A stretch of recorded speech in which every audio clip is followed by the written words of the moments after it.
Olá! Nessa análise, a gente vai mergulhar numa ideia muito, mas muito poderosa.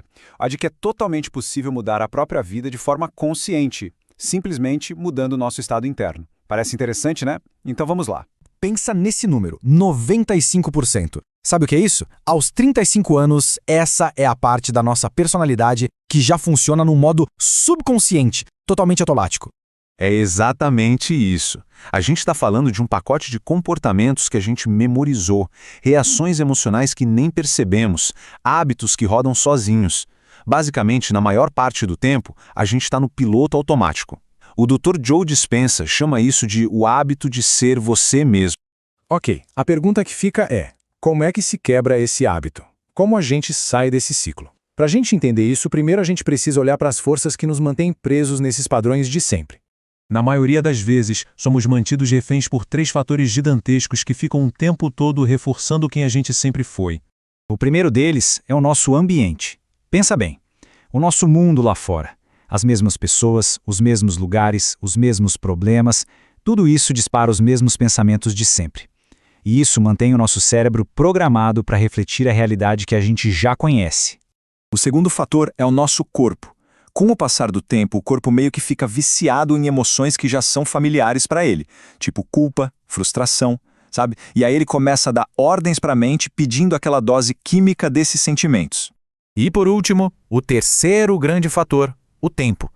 A gente vive ou antecipando o futuro com base no que já aconteceu no passado, ou então revivendo o passado sem parar.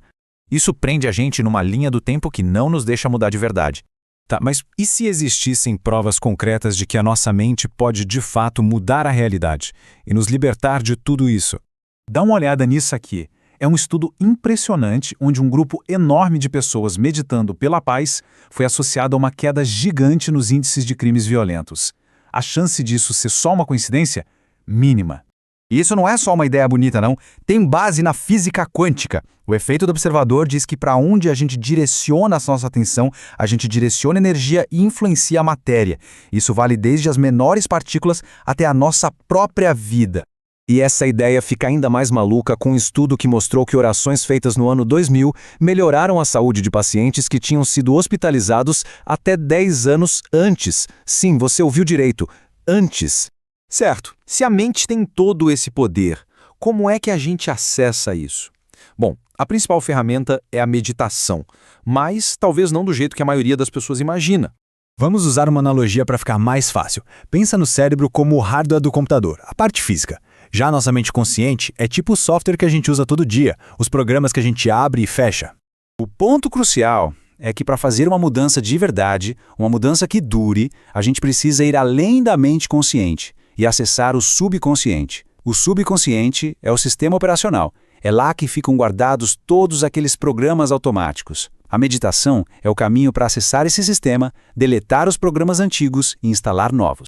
O processo todo envolve sair daquelas ondas cerebrais superativas do dia a dia, as ondas beta, e entrar em estados mais calmos, como alfa e teta. É nesses estados que a mente fica mais aberta a sugestões. E aí sim é possível desaprender os velhos hábitos e começar a ensaiar emocionalmente uma nova realidade.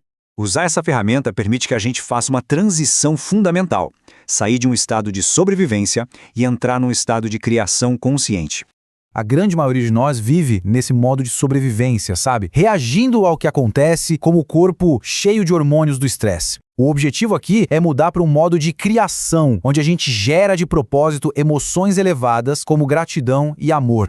E aqui tem um conceito-chave: coerência. Para entender isso, é crucial saber que os pensamentos são a linguagem do cérebro, enquanto os sentimentos são a linguagem do corpo.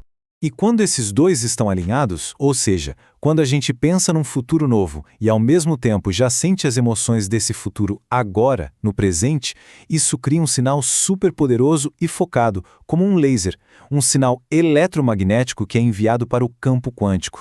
E tudo isso nos leva ao resultado final, que é criar um novo eu, uma nova personalidade, que por sua vez manifesta uma nova realidade pessoal. O mais fascinante é que o nosso corpo não sabe diferenciar uma experiência que aconteceu de verdade de uma que foi imaginada com muita intensidade e emoção.